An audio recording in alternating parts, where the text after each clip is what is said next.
estudo desta noite, teremos aqui a contribuição dos amigos Ives Facuri e também Mara Regina.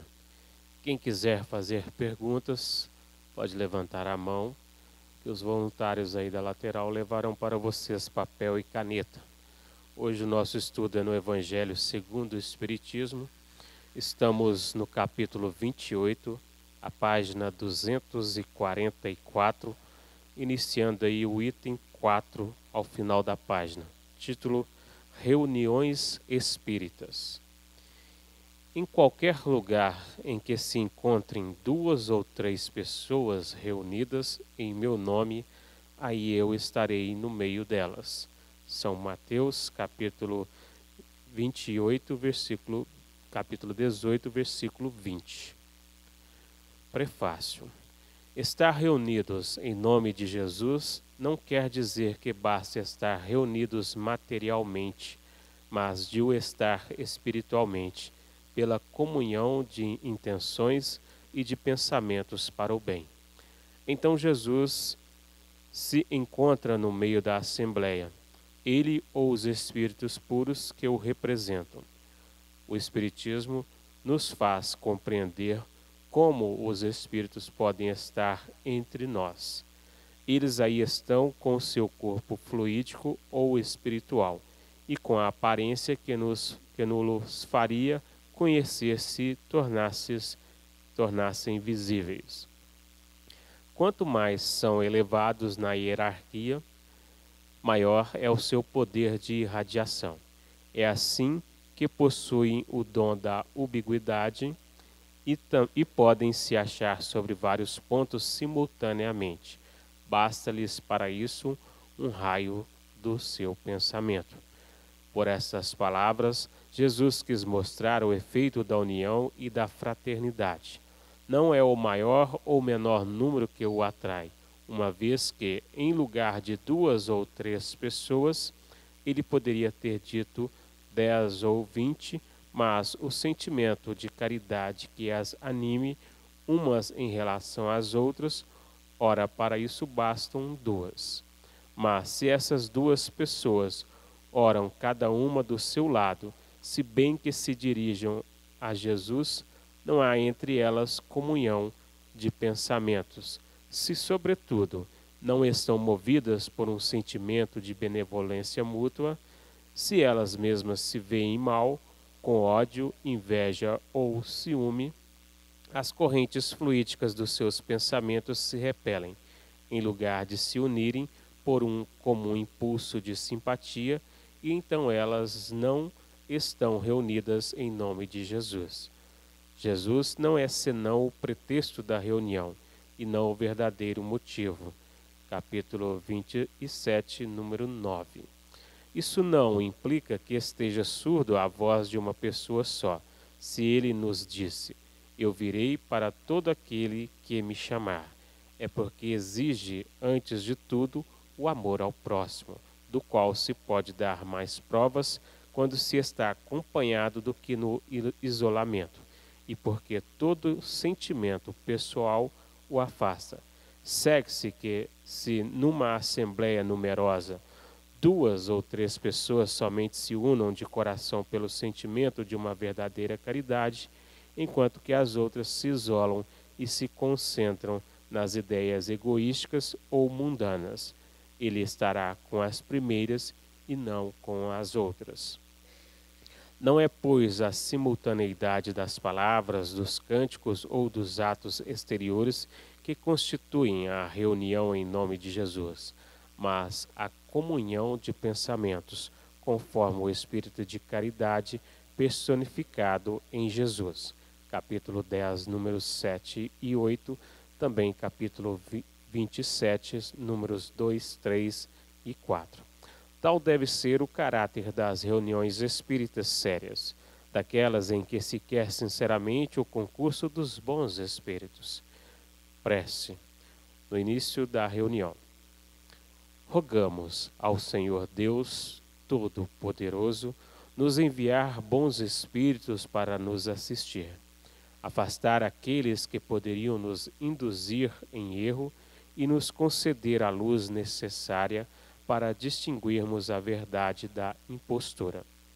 Afastai também os espíritos malévolos, encarnados ou desencarnados, que poderiam tentar lançar a desunião entre nós e nos desviar da caridade e do amor ao próximo. Se alguns procurarem se introduzir aqui, fazei com que não encontrem acesso no coração de nenhum de nós. Bons espíritos, que vos dignai vir nos instruir, tornai-nos dóceis aos vossos conselhos, afastai-nos de todo o pensamento de egoísmo, de orgulho, de inveja e de ciúme, inspirai-nos a indulgência e a benevolência para com os nossos semelhantes, presentes ou ausentes, amigos ou inimigos. Fazei, enfim, que nos sentimentos dos quais estaremos animados, reconheçamos a vossa salutar influência. Dai aos médiuns que encarregardes de nos transmitir os vossos ensinamentos a consciência da santidade do mandato que lhes está confiado e da gravidade do ato que vão realizar, a fim de que nele empreguem o fervor e o recolhimento necessários. Se na Assembleia se encontrarem pessoas que foram atraídas por outros sentimentos, que não os do bem, abre seus olhos à luz e perdoai-lhes como nós lhes perdoamos, se vierem com intenções malévolas. Rogamos notadamente ao Espírito de nosso irmão, nosso guia espiritual, para nos assistir e velar sobre nós. No final da reunião, agradecemos aos bons espíritos que quiserem vir se comunicar conosco. Nós lhes rogamos nos ajudar a pôr em prática as instruções que nos deram e fazer com que, saindo daqui, cada um de nós se sinta fortalecido na prática do bem e do amor ao próximo. Desejamos, igualmente, que essas instruções sejam proveitosas para os espíritos sofredores, ignorantes ou viciosos que puderem assistir a esta reunião e para os quais pedimos a misericórdia de Deus. Com esclarecimento, Ives e Mara. Sejam bem-vindos a essa casa, a essa oportunidade ímpar de entender o que nós estamos buscando para a nossa vida, o entendimento do Evangelho que se abre através da doutrina espírita, né, que vem trazer para nós, como ciência, como filosofia, o esclarecimento acerca de toda uma informação do Evangelho em si. Eu tenho certeza que muitos de vocês foi criado de uma forma mais metódica, vamos dizer assim, com relação ao entendimento do que se buscava nesse contato com Deus.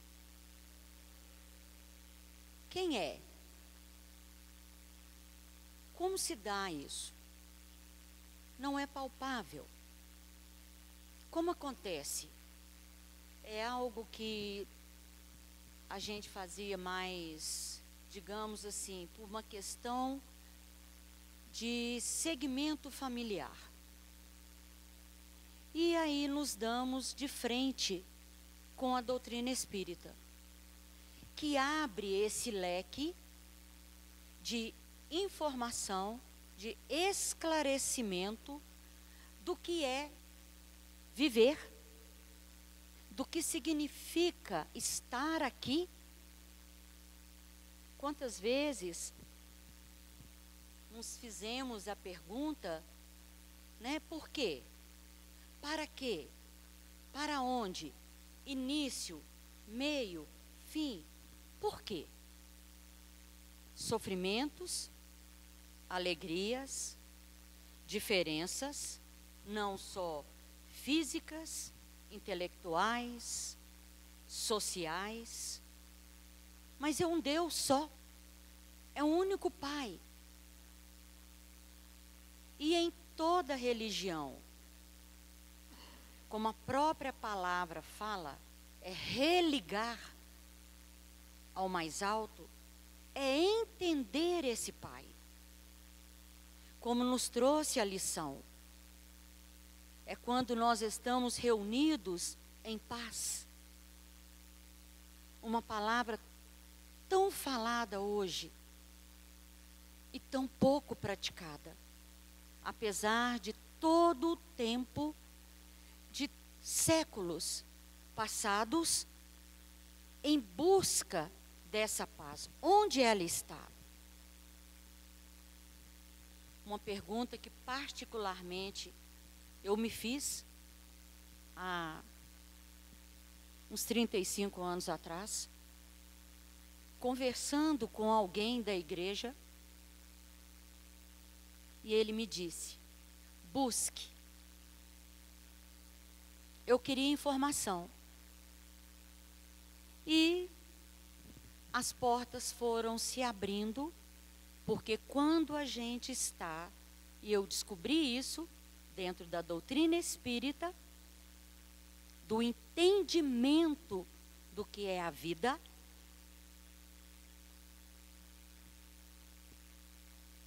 percebemos que todas as respostas estão dentro de nós.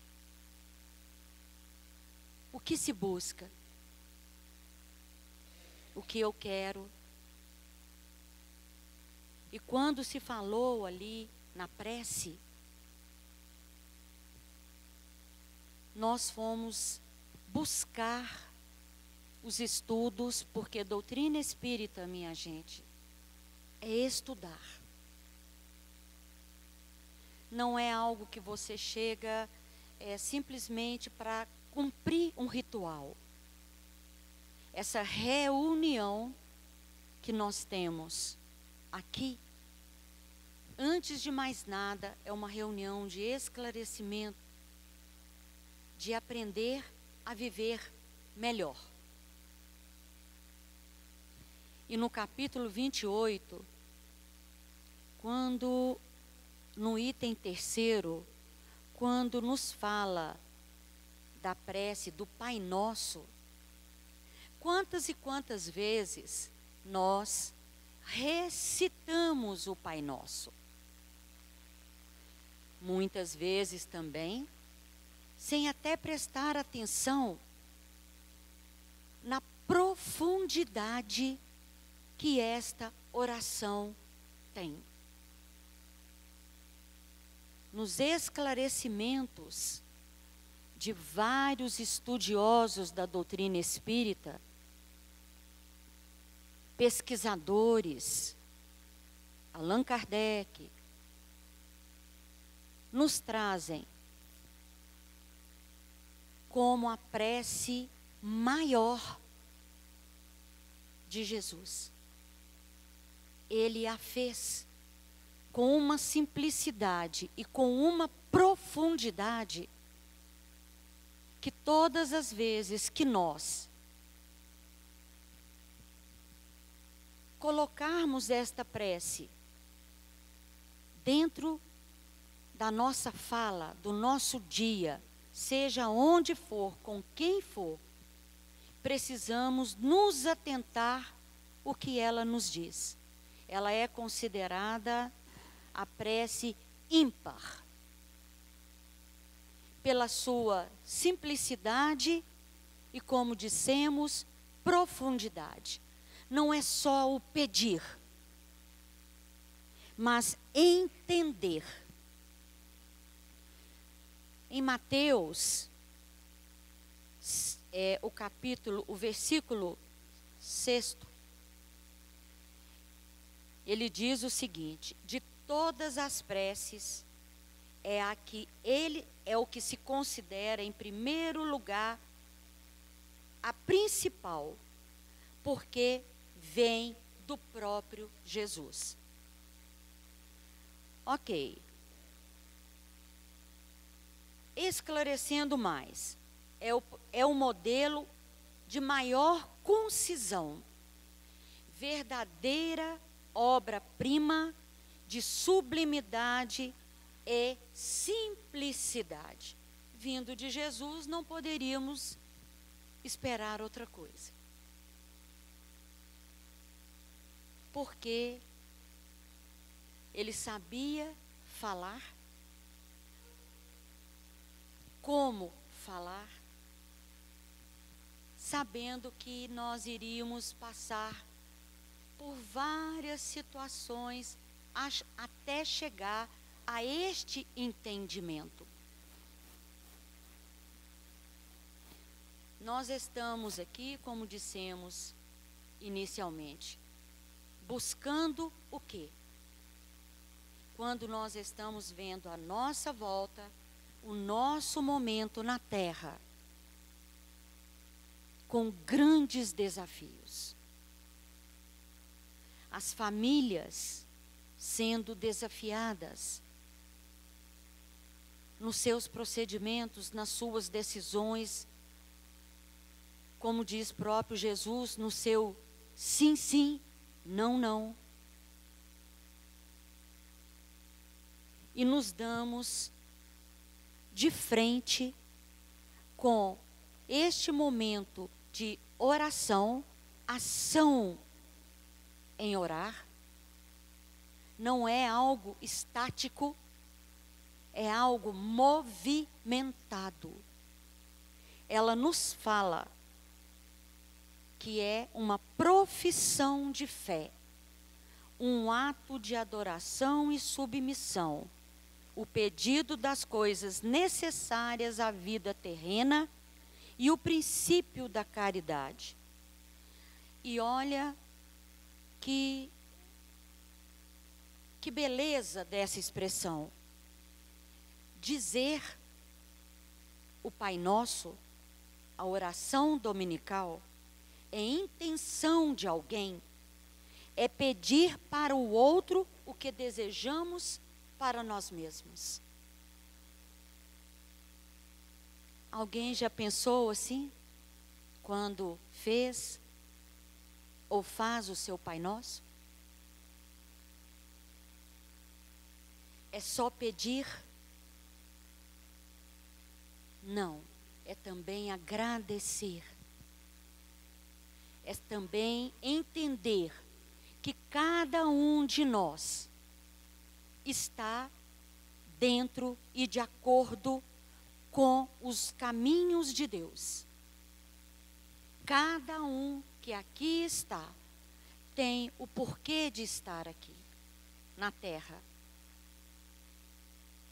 Como estar aqui? Porque a lei divina é da consciência, está na nossa consciência. Nós não podemos dizer que não conhecemos, que não sabemos o que fazer.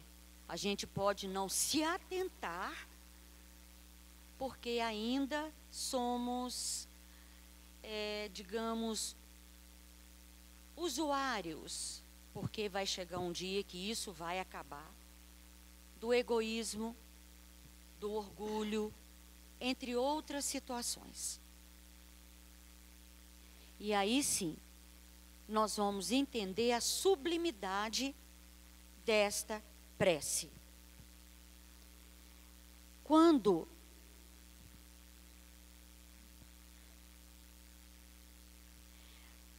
nós gostaríamos muito de encerrar com vocês, destrinchar cada pedacinho da prece do Pai Nosso. É maravilhosa. A gente se vê nela. Mas, nosso amigo já me disse que já estourou o tempo. Eu vou dizer só o venha a nós o vosso reino. Venha a nós o vosso reino. Que reino é esse? E aí vem a explicação. Destes aos homens leis plenas de sabedoria, que os fariam felizes, se eles as observassem. São as leis que estão na nossa consciência. Eu sei quando eu tomo uma atitude que não é bacana. Mesmo que eu não tenha conhecimento, algo me diz. Intuição, percepção, nós damos vários significados. Mas algo nos diz que aquela atitude não foi bacana.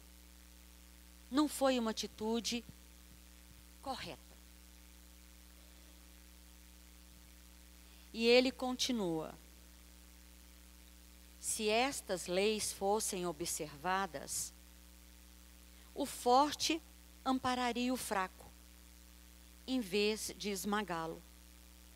Todas as misérias deste mundo decorrem da violação destas leis conscienciais, porque não há uma única infração que não traga suas consequências. Ação, reação. Ação, reação. Então, minha gente, vamos pensar o que nós queremos. Eu quero paz na minha família, eu quero paz na sociedade, onde eu estiver. Mas a paz começa com cada um de nós. Com cada postura mais adequada, mais refletida, mais apaziguada, nós com certeza teremos uma sociedade melhor.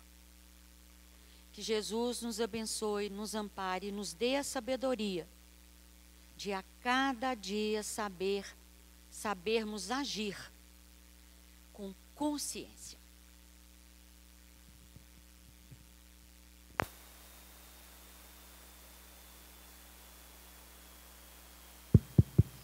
Pessoal, boa noite a todos. É satisfação para a gente poder estar aqui estudando com vocês o Evangelho segundo o Espiritismo.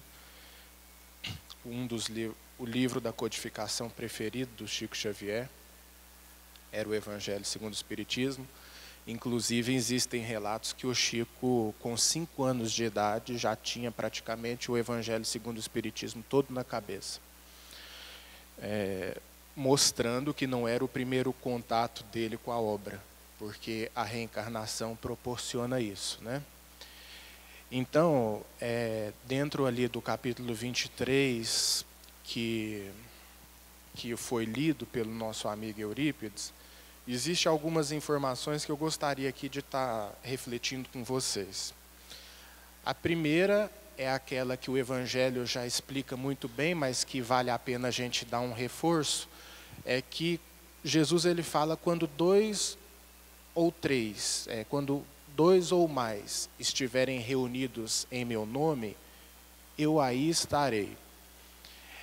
Quando ele fala isso, muita gente pensa que sozinho a sua oração então não faria sentido. Só que, como bem a mensagem disse, a gente tem que considerar toda uma pleiade de pessoas invisíveis, vamos dizer assim, desencarnados, que nos acompanham. Então, é muito difícil você orar sozinho, porque toda vez que a gente se põe em oração, a gente sempre se conecta com alguém, sabe? Com alguém desencarnado. Porque a oração, ela funciona através, assim, de uma frequência que conta com a colaboração de intermediários. Então, se você tem determinada emanação de pensamento, é como se fosse uma onda eletromagnética que você vai começar a emanar para o espaço, e aquela onda eletromagnética ela vai se sintonizar com outras ondas eletromagnéticas daquele mesmo teor vibratório. Então, é impossível você orar sozinho, Porque todas as vezes que a gente ora e que a gente emana essa onda eletromagnética, automaticamente a gente estabelece conexão. Então Jesus não estava errado quando ele falava quando dois ou mais, porque sempre é assim que funciona, já que todos nós estamos interconectados através daquilo que a gente chama de emanação dos nossos pensamentos. Então isso é muito interessante porque faz com que a gente passe a refletir na importância de grandes agrupamentos, tanto eles de encarnados como desencarnados, voltados ao hábito da oração. E por quê?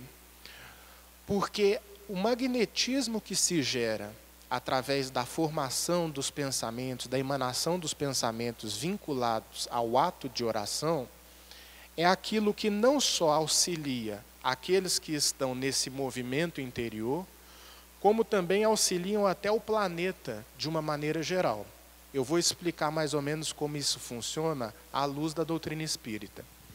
A gente tem uma camada muito conhecida na atmosfera que se chama camada de ozônio. Todo mundo sabe que essa camada ela é formada pela emissão de gases da Terra. Forma então a camada de ozônio. Essa camada de ozônio protege o planeta da incidência mais intensa dos raios de sol, pela essa camada que se forma. Quando essa camada está mais espessa, tem um efeito estufa, né? O planeta fica mais aquecido e tudo mais, pelos excessos que a gente vai cometendo na emanação de gases. Essa explicação é uma explicação que a ciência dá de um fenômeno natural cientificamente observável. Agora, existe um fenômeno espiritual não cientificamente observável, mas deduzível, que é a questão da emanação dos nossos pensamentos, que vai gerar aquilo que a doutrina espírita denomina como sendo psicosfera. Essa psicosfera, a semelhança da camada de ozônio, é a reunião de todos os pensamentos emanados pela humanidade sobre o planeta. Inclusive, o que determina um planeta ser de provas e expiações, ou de expiações e provas, é justamente o teor, ou seja, a qualidade desses pensamentos que ficam circundando toda a nossa psicosfera. No misticismo ele usa uns outros termos, como por exemplo egrégora. Então isso é a reunião dos pensamentos a nível terrestre, mas também existem reuniões de pensamentos a nível local. Por exemplo, esse centro espírita aqui, ele tem uma camada fluídica que corresponde à emanação dos pensamentos de quem está aqui. Então, por isso que determinados ambientes para pessoas mais sensíveis fazem mal a elas. Por que tem pessoas que entram em determinados ambientes e elas não se sentem bem? Elas não sabem explicar por quê, mas elas entram ali e elas começam a sentir sensações orgânicas, sensações de mal-estar físico. Isso está extremamente atrelado a essa questão da sensibilidade que a pessoa tem de captar essas emanações mentais que muitas vezes marcam quem frequenta aquele ambiente. E às vezes, pelo contrário, essa pessoa igualmente sensível, ao entrar em ambientes pacificados, ela sente um bem-estar. Ou seja, a pessoa ela é muito, vamos dizer assim, maleável do ponto de vista da sua sensibilidade, dependendo do ambiente em que ela se encontra. Essa explicação o Espiritismo tem para dar. Ela está vinculada a essa questão da captação dos pensamentos daqueles habitantes que ali estão. Então, quando Jesus fala que 2 ou mais reunissem em seu nome, ele ali estaria, é porque toda vez que grandes agrupamentos se reúnem para orar, ou para entrar em ato de prece, eles potencializam essas correntes magnéticas que correspondem a determinadas instituições, a determinados locais, e colabora com a vibração do planeta, colabora, por consequência, com a vibração do planeta. Então, esses fatores energéticos extrafísicos é algo que a gente não pode desprezar, porque a própria espiritualidade traz para nós relatos de datas do nosso calendário em que esse ambiente psíquico está mais favorável. E aí, muitas vezes, eles citam o Natal. O Natal. Existe até um livro do Chico Xavier intitulado Antologia Mediúnica do Natal, que é justamente esse estudo acerca do clima natalino, favorecendo muitas vezes trabalhos da espiritualidade na humanidade, porque, de uma maneira geral, nessa data, a humanidade está voltada para a fraternidade, está voltada para o perdão, está voltada para a aproximação de pessoas distanciadas pela antipatia. Então, esse movimento que uma data do calendário nosso favorece, faz com que a espiritualidade encontre ambiente para poder trabalhar com mais efetividade. Porque eu não sei se vocês aqui já tomaram contato com as obras de André Luiz, quando os espíritos que vêm realizar trabalhos na Terra vêm em determinadas missões, eles se deparam com um fator muito dificultante da sua tarefa, que é a densidade do clima psíquico da qual ele vai atuar. Então, essa densidade do clima psíquico é porque justamente os nossos pensamentos não vão bem e dificultam esse trabalho mais sutil da espiritualidade no atendimento das nossas necessidades, está entendendo?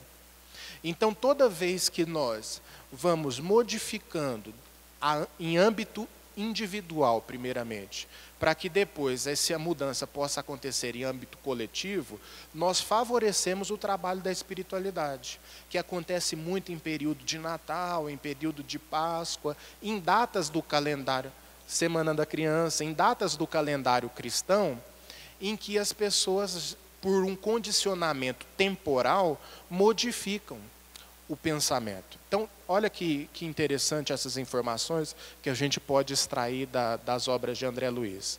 É interessante a gente refletir isso, porque a gente percebe que esses movimentos eles não são em vão, e eles encontram uma explicação a nível espiritual da sua importância. Então, daí a importância da gente poder, em âmbito individual, corrigir o nosso movimento de oração. O Evangelho muito bem disse aqui, e agora já adentrando a mensagem, que a oração ela se divide em 3 tipos de oração. O Evangelho dá 3 tipos que a gente deduz pelo que a mensagem nos traz. O Livro dos Espíritos nos apresenta outros 3 tipos que vão além desses que eu vou citar. Mas existem 3 modos de orar que eu gostaria de citar aqui. O primeiro é o modo mecânico. O modo mecânico é aquela pessoa que, por tradição ou por costume, ela repete a oração, mas ela não sai do âmbito da verbalização. Então, quer dizer, a pessoa ela tem um movimento de orar, mas ela não sente a oração, ela só repete palavras. Essa oração aí pouco vale. O Evangelho, até anotei aqui, fala da simultaneidade das palavras. Nada mais representa do que uma simultaneidade das palavras. Então, o primeiro é esse movimento mecânico, que a doutrina espírita coloca como sendo um movimento com baixa eficácia. Porque você está repetindo palavras, você não está mudando. Oi? É um hábito, né? Você não está mudando intimamente ali naquele ato de orar.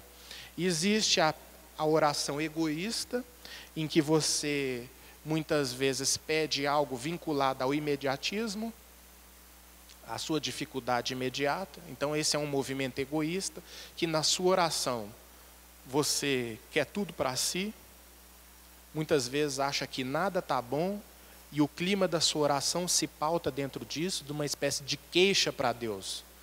Não é uma oração de abertura para Deus, é uma oração de queixa para Deus, da vida que você está atravessando. Então essa é uma oração egoísta, aquela que visa o eu e o conforto imediato que eu estou usufruindo.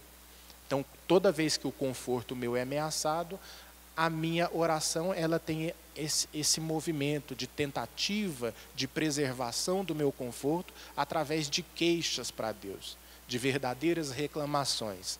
Então você vê que é uma oração que muitas vezes nasce da revolta, porque ela tem como pano de fundo o egoísmo. Então essa avaliação da oração mecânica e da oração egoísta vai fazer a gente despertar para um terceiro tipo, que é a oração efetiva, que é uma oração humilde, de postura da pessoa que se coloca em posição de humildade, que é aquela pessoa que se abre para a vida no sentido dele poder refletir sobre o próprio Pai Nosso, em que Jesus ele fala o seguinte: faça feita a tua vontade. Então, por que Jesus fala faça feita a tua vontade? Na verdade, Jesus fala isso para nos ensinar que a nossa vontade nem sempre representa o que é melhor para nós. Então, nada impede da gente poder fazer os nossos pedidos. A gente precisa fazer. Só que, por último, a gente tem que finalizar assim: faça feita a tua vontade. Apesar disso que eu estou pedindo, faça feita a tua vontade. Porque às vezes a vontade de Deus é contrária à sua. Porque Ele sabe mais do que você o que é melhor, no sentido da evolução espiritual. Porque muitas vezes uma dificuldade que a gente está atravessando, ela é indispensável para o nosso crescimento. Tem um filósofo chamado Nietzsche, que não é exemplo de santidade, mas fala algumas coisas interessantes. Ele fala o seguinte: tudo aquilo que não me mata me deixa fortalecido. E essa frase até caiu em dizeres populares. Mas isso é fato. Porque a oração ela vai te dar esse suporte para você suportar a adversidade e, ao sair dela, sair fortalecido. Ou seja, aquela dificuldade foi para você indispensável. E muitas vezes a gente, no ato de orar, pelo fato da oração ser egoísta, da oração ser imediatista, a gente quer que todos os nossos problemas sejam arrancados por um passe de mágica. Mas muitas vezes aquela dificuldade é onde você vai se revisar. É onde você vai se reinventar para achar uma nova saída, para se engrandecer no sentido das conquistas que você traz interior, né? Ninguém sai de uma dificuldade sem estar fortalecido. Quando o indivíduo encontra a saída para ela, sempre sai mais fortalecido, né? É só a gente parar para olhar, vamos dizer assim, dificuldades que a gente viveu há 2 anos, dificuldade que a gente viveu há 3, 4, 5 anos. Quando a gente olha para essas dificuldades da nossa atual existência do passado, e hoje a gente já observa elas com certo distanciamento, o que nos permite avaliar melhor, se fosse te dada a oportunidade de você remover as dificuldades que você vivenciou lá atrás, talvez você não removeria. Porque você já reconhece nelas aqueles elementos forjadores da sua personalidade madura de hoje. Se te pergunta no momento em que você está no olho do furacão, talvez você, não, eu quero que isso suma de uma vez. Porque você está no olho do furacão. Então é difícil uma avaliação lúcida do problema. Agora, a partir do momento em que eu me distancio do problema, porque não há problema que dure para sempre, eu até tenho meu irmão que fala o seguinte: a boa notícia de todo problema que a gente está atravessando é que ele vai acabar, né? Não existe problema que perdure para sempre. Ele sempre tem uma mensagem que precisa ser interiorizada. A partir do momento que ele desaparece. Então, a partir do momento em que eu me distancio desse olho do furacão, eu sei avaliar melhor. E se me desse a oportunidade de eu remover lá atrás a experiência, eu não removeria, porque eu já conheço, eu já consigo reconhecer a importância para as nossas vidas. Isso indica que a nossa reflexão no hoje deve ser sempre essa reflexão de abertura para Deus, no sentido de seja feita a sua vontade e não a minha. E que eu possa ter resignação e ombros fortes para suportar essa carga indispensável para o meu crescimento espiritual, para a minha elevação moral e para o meu desenvolvimento enquanto ser humano. Então, em poucas palavras aqui, sintetizando aquilo que a mensagem tem nos trouxe para o estudo da noite, é essa informação que eu queria transmitir.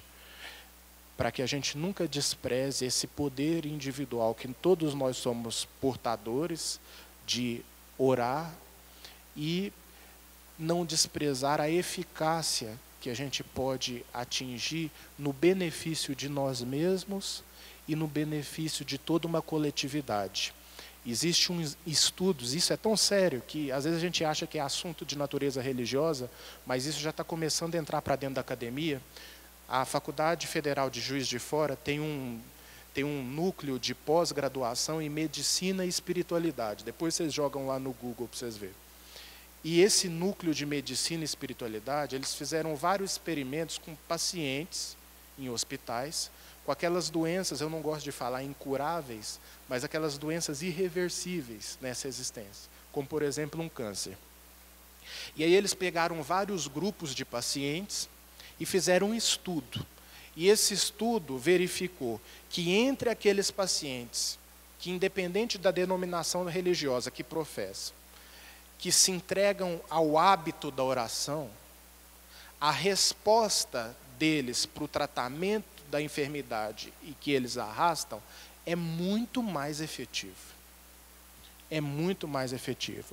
Por quê? Porque a mudança mental, através desse condicionamento em que a fé proporciona, faz com que haja uma verdadeira alteração celular.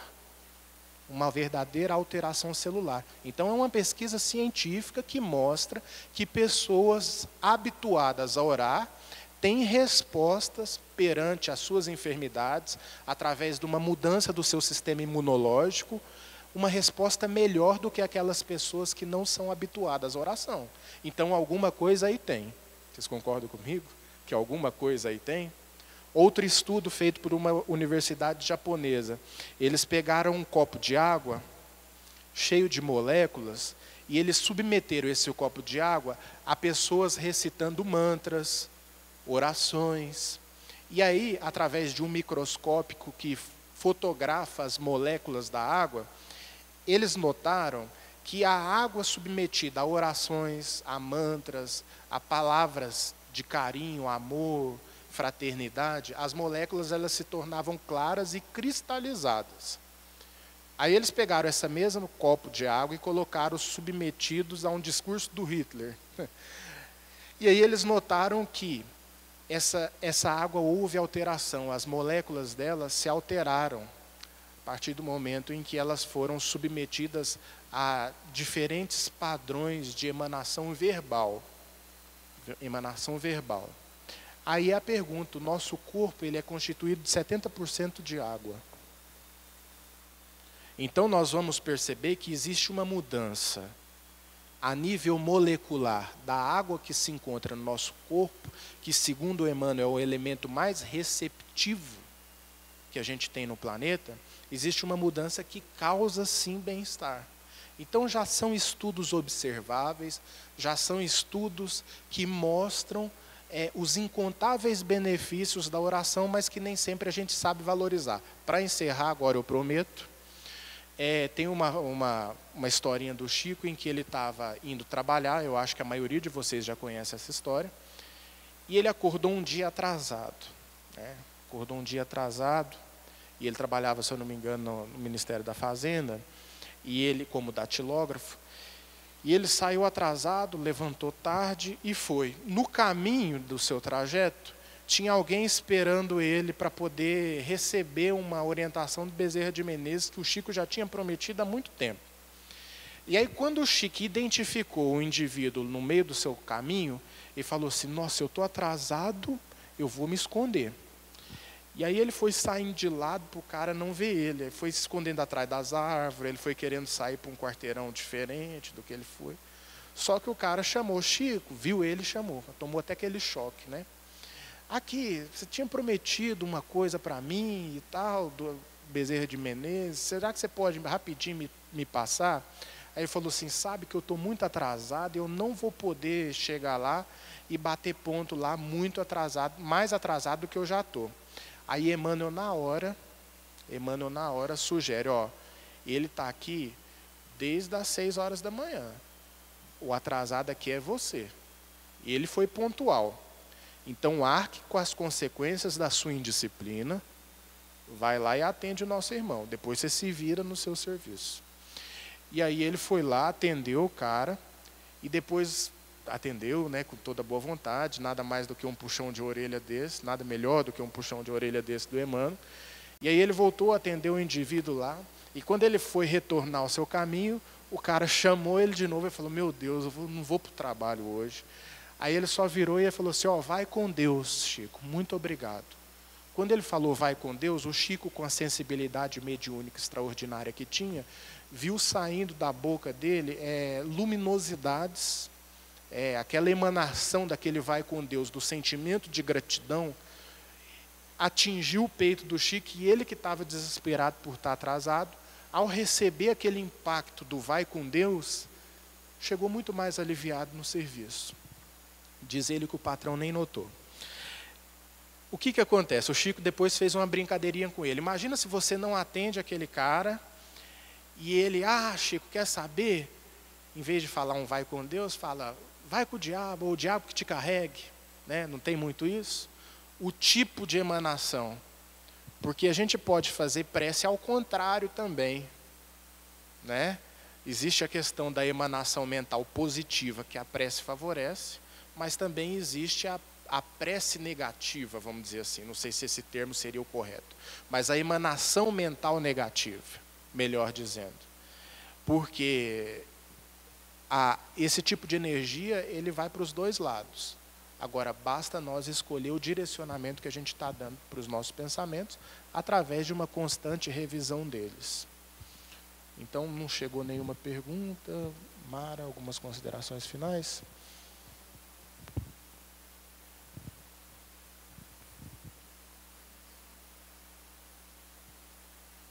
Para que nós entendamos, para falar a verdade, não precisa ser cientista, muito aprofundado e extremo conhecedor.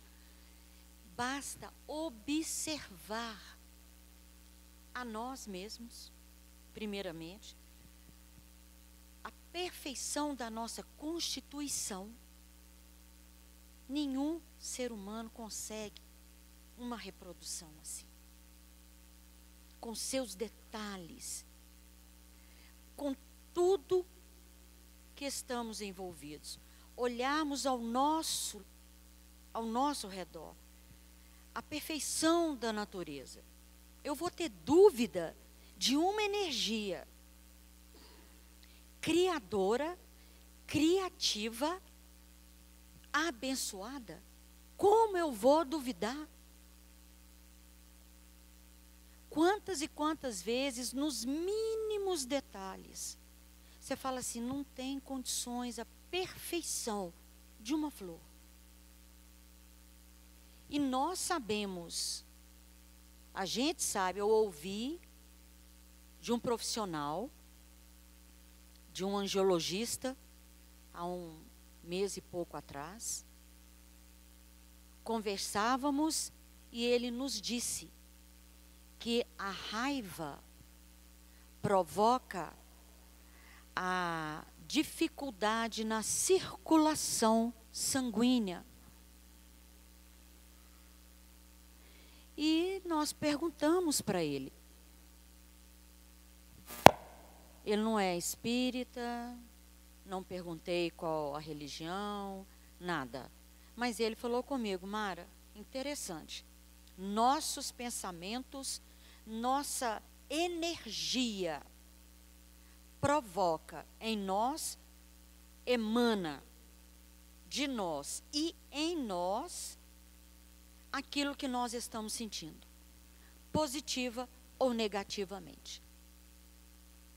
Vejam bem, a obstrução de veias, neste caso, muito ligado ao sentimento ruim, né? Da raiva, da reação negativa. Então, nós estamos agora numa tecnologia avançadíssima. Temos certeza que muita coisa está sendo colocada para nós aí, daqui um pouco. E que a doutrina espírita já vem nos dizendo há muito tempo. Nas obras de André Luiz, né? Vocês sabem, um médico que continuou do outro lado o seu trabalho, se colocou para o entendimento e teve todo o apoio da espiritualidade maior e transcreveu através do Chico as suas obras, trazendo-nos esta fala já, ó. Agora nós temos o livre-arbítrio, nós temos o respeito da espiritualidade, nunca estamos sozinhos, nunca. A própria espiritualidade está do nosso lado o tempo todo.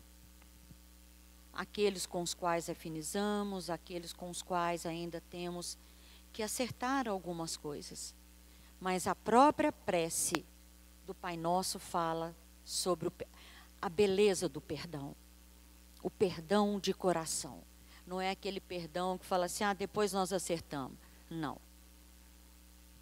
É aquele que realmente se abre e fala, está perdoado.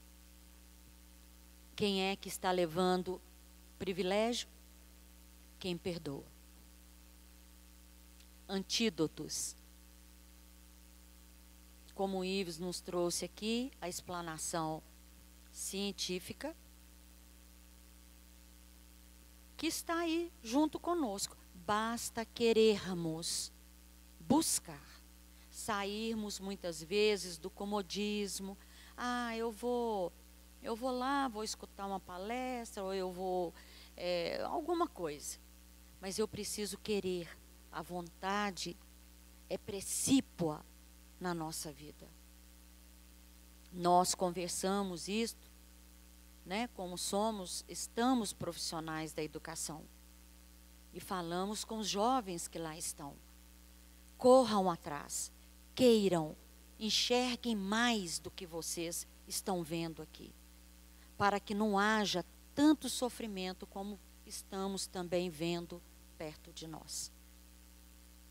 Então é uma luta de mim para comigo mesmo. Não é o Ives que vai me mudar. Não é Deus que vai nos mudar. Não é Jesus. A espiritualidade nos respeita nos nossos limites. Mas do momento que eu me abro para o entendimento do que é viver, que não é ter. É ter, sim, caráter, dignidade, coração aberto ao bem, vontade de fazer melhor. Somos respeitados em todas as nossas condições. Jesus está nos esperando, a espiritualidade nos espera, de acordo com o que nós temos a oferecer. Mas nós podemos oferecer mais. Com certeza. Sair daquele momento da prece mecânica, mas aquela conversa amiga, amável, não só para mim, mas para todos. Somos uma comunidade, é estar em comum,